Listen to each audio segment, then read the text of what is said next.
Because this is a story here we want to talk about. This is the time of year we start to get nostalgic about what we've done throughout the year here on the 208, basically pretty much anywhere. But as we wrap up our final week of the 208, because we won't be here next week, however, we will be back in the new year, so don't be too concerned. We want to look back at some of the stories that we have done through this year that had an impact on us, and maybe they had an impact on you as well. Some of our favorites. Today, Joe's turn to take the reins. And obviously, you know, if it wasn't for today, Spuddy Buddy would be on that list. Well, no, that piece we just showed. Yeah. That's one. That's one. And then the we'll rest. see the rest. I'll got you. All right.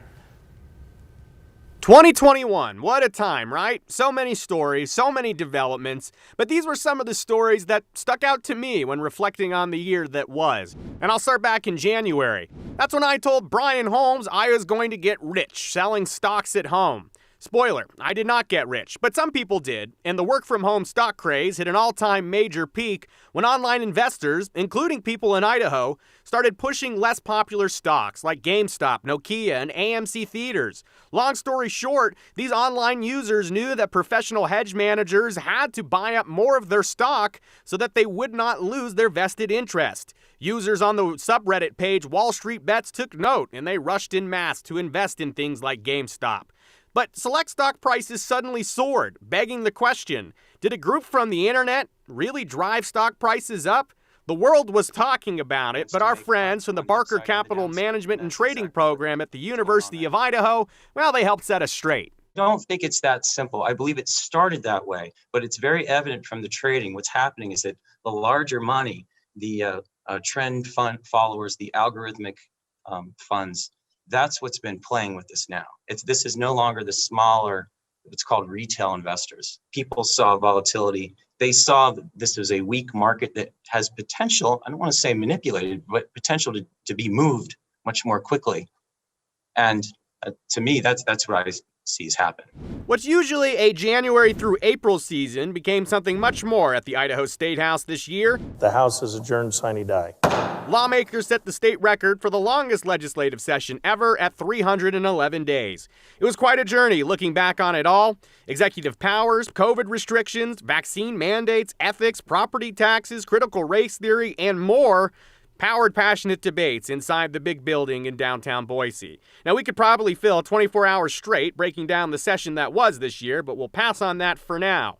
After an unofficial mid-year break, the session came down to the final 3 days in November. Then lawmakers returned to take on the Biden administration vaccine mandates.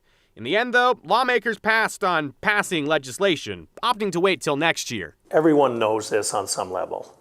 Now, we get wrapped up in our own ideas and the strength of those ideas, according to us.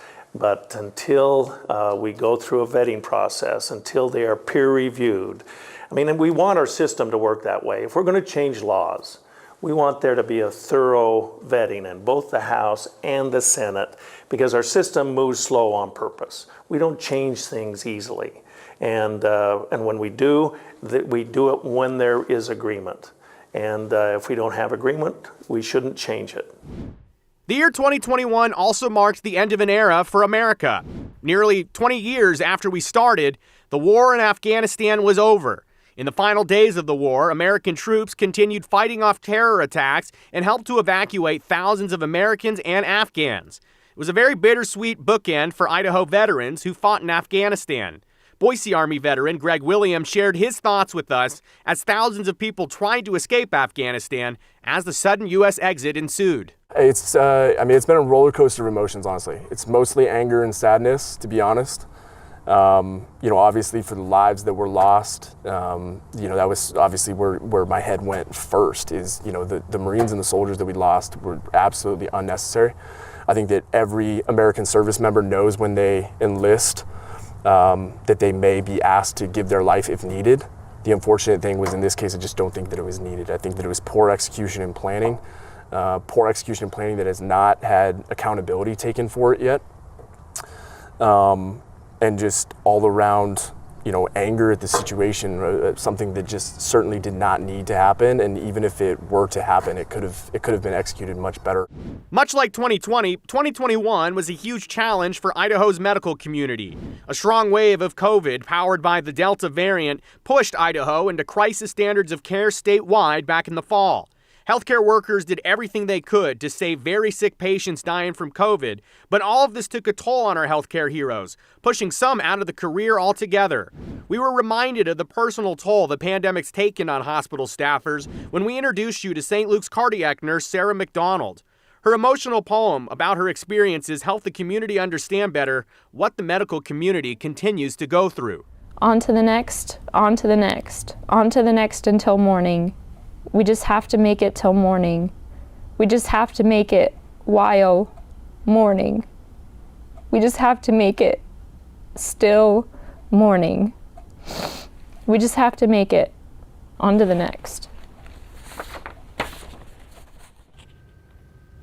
Obviously, COVID weighing heavily on 2021. A year ago at this time, vaccine was in Idaho. It's all over the country, and we were thinking, there's the light at the end of the tunnel, but it kind of dragged on. In fact, got worse this year. Well, I mean, the worst part of the pandemic that we saw was in 2021. You Right. know, as we referenced, the entire state went into crisis standards of care back in the fall. And as you know, I was reflecting on 2021. I also remember exactly a year ago, so the end of 2020, you and I had talked, and we had talked with our staff.